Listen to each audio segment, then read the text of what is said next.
ही या soft starter के बारे में बात करेंगे। तो control wiring and power wiring का दोनों बारे में बात करेंगे।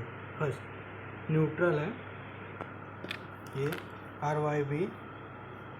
इसके बाद ये इंडिकेशन लैंप लिए या MCB लिया हुआ है 6 एम्पियर का इनकमर। फिर ये स्विच गियर है 160 एम्पियर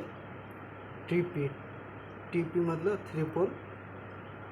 इसके बाद यहाँ से सप्लाई आया, इसके बाद यहाँ से गया, ये डायरेक्ट जाके सॉफ्ट स्टार्टर में चल जाता है।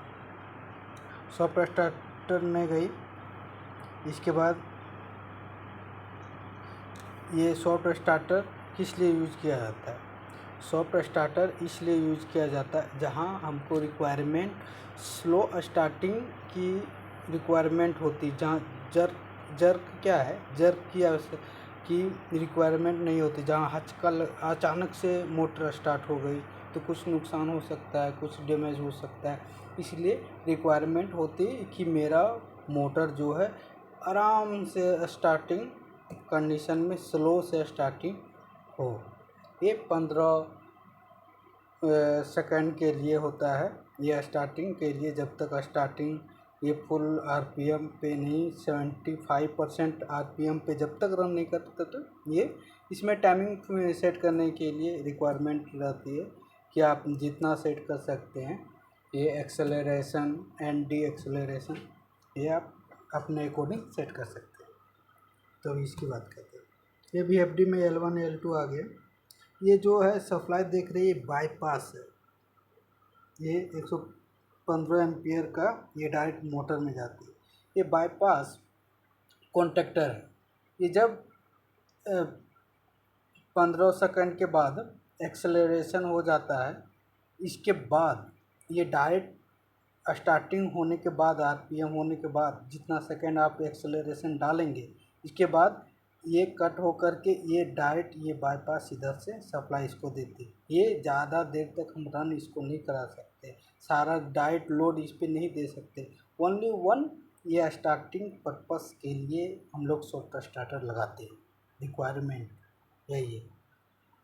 नहीं तो ज़्यादा देर तक इससे चलाएंगे तो ये मोटर का जो लोड है इस पे इसके अकॉर्डिंग डिपेंड पड़ता है, ये जलने की संभावना ज़्यादा रहती है, ज़्यादा दिन तक नहीं चल पाएगी ये। इसलिए ये डायरेक्ट बाईपास करके इसको, क्योंकि मेन रिक्वायरमेंट वही है, starting condition and ending condition. जब ऑफ करेंगे और जब स्टार्ट करेंगे उस टाइम रिक्वायरमेंट है। इसके बाद ये ट्रांसफार्मर है, ये 100 वोल्ट एम्पियर का, इसको कंट्रोल ट्रांसफार्मर, इसको चलाने के लिए, क्योंकि सॉफ्ट स्टार्टर को मेन सप्लाई चाहिए उसके लिए, उसको कंट्रोल करने के लिए। ये हो गया पावर वायरिंग डायग्राम।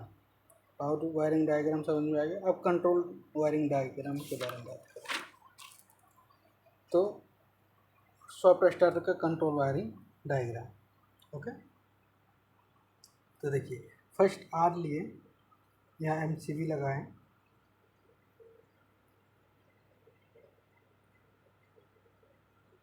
इसके बाद यहाँ एक फ्यूचर इंटरलॉक है, पैनल में लगाते हैं कि कभी इंटरलॉक करना हो इसके लिए। इसके बाद यहाँ से ये वायर गया, ये डायरेक्ट ये सॉफ्ट स्टार्टर में गया। ये सॉफ्ट स्टार्टर में ट्रिप का ये NO है, ये R3, ये R3C दिखाते हैं आपको।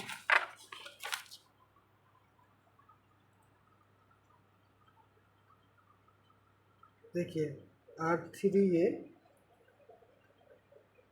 R3C 2-3, ये 2-3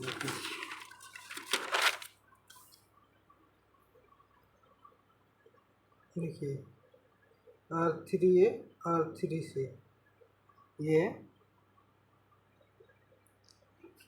इसके बाद ये हो गया ट्रिप का ऊपर से देते हैं। यहाँ ट्रिप को ऊपर से क्यों दिए? क्योंकि ये जो है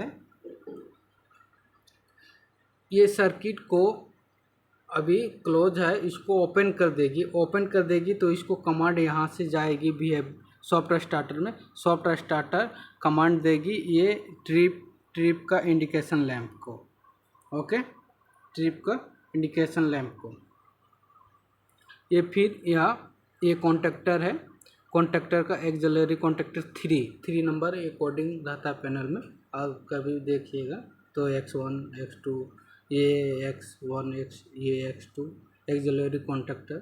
तो आप इसको इसके बाद यहाँ आएगा ये जो कट हुआ है ये पैनल का जो है मार्शलिंग बॉक्स उसमें रहता है। इसको जहाँ से ये स्टॉप है लोकल, जहाँ मोटर रहती है वहाँ से लोकल के लिए ये पुश बटन है स्टॉप के लिए। ये रिमोट है जो पैनल से स्टॉप करते हैं उसके लिए। इसके बाद यहाँ जाएगी फिर ये starting local remote dishes, local मतलब मोटर के पास से रिमोट पैनल से डिशेस से।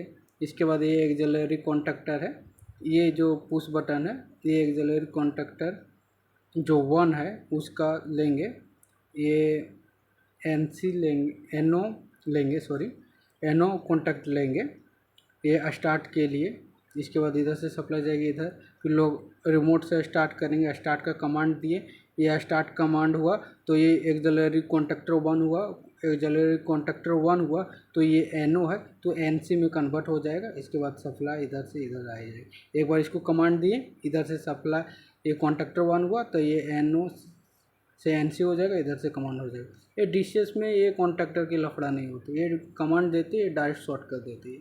इसके बाद ये एक्सिलरी कॉन्टेक्टर 1 हुआ, एक्सिलरी कॉन्टेक्टर 1 हुआ तो भी सप्लाई मिल गया इसको। फिर एक्सिलरी कॉन्टेक्टर 1 हुआ तो जाके सब स्टार्टर 1 होगा। इसके बाद ये देखिए 3 नंबर यहाँ से आया, ये 3 R1 ये R1C, ये एक्सिलरी कॉन्टेक्टर 2 में जाएगी सप्लाई, एक्सिलरी कॉन्टेक्टर 2 1 होगी तो 1 का और ऑफ होगी ये तो ऑफ का इंडिकेशन लैंप जाएगी। क्या है R1 ये R1C ये जो है ये जाएगी जो डायरेक्ट R1 ये R1C ये ट्रिप के कमांड के लिए जाएगी, सॉरी ट्रिप का 1 ऑफ के लिए। ये आई अब समझ में आया होगा। फिर यहाँ से एक R फेर दिया है, इसके बाद यहाँ MCB 6 एम्पियर, फिर यहाँ से ये DLA से जो पैनल में जो लाइटिंग के लिए देते हैं, पैनल गेट में जो ओपन करते हैं उसके लिए, फिर ये न्यूट्रल सप्लाई इसको देगी, फिर ये लाइट जलेगा। ये है इंटरलॉक जो है मार्शलिंग बॉक्स या पैनल के पिलर में ऊपर को ओपन करते हैं तो आप देखते होंगे टीवी लगा हुआ रहता है, टीवी कनेक्टर, तो वहाँ ये आपको मिल जाएगा, नंबर मिलता है। ये आप पैनल के अकॉर्डिंग अलग अलग नंबर रहती है। तो ये फीडबैक है लोकल डिशेस का, लोकल का है, एक्सिलरी 2 का रन फीडबैक है, ट्रिप फीडबैक है। आई होप आपको समझ में आया होगा।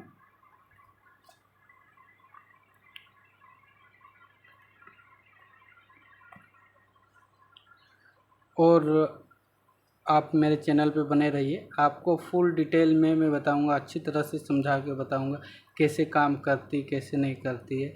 और हमेशा मैं वीडियो अपलोड करते रहता हूँ, ऑल पैनल का एंड प्रोजेक्ट के बारे में जानकारी दूंगा। और ये मेंटेनेंस पर्पस से भी मैं आपको बता दे रहा हूँ क्या फॉल्ट आती है। जैसे आप ड्राइंग पढ़ना आना चाहिए, अगर ड्राइंग पढ़ना नहीं आएगा तो आप पैनल में जो कुछ हुआ, कुछ फॉल्ट हुआ तो आप फाइंड आउट नहीं कर पाएंगे तुरंत। इसलिए ड्राइंग पढ़ना आना चाहिए, कहाँ क्या काम करता है, कैसे काम करता है, वो ज़रूरी है आपके लिए।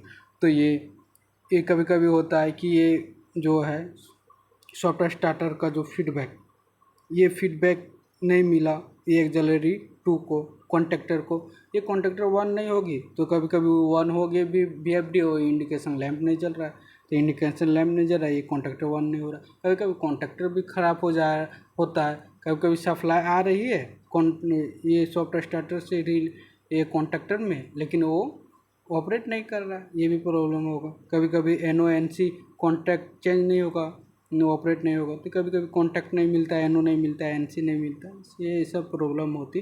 तो कॉन्टैक्टर की सप्लाई कहाँ से आती है, कहाँ से ऑपरेट हो रही है, तो वो ये जानना चाहिए। इसमें देखिए एक कॉन्टैक्टर 1 है, एक कॉन्टैक्टर 2 है, 2 कॉन्टैक्टर लगा हुआ है इसमें, तो ये आपको जानकारी होना चाहिए। आई होप आपको समझ में आया होगा।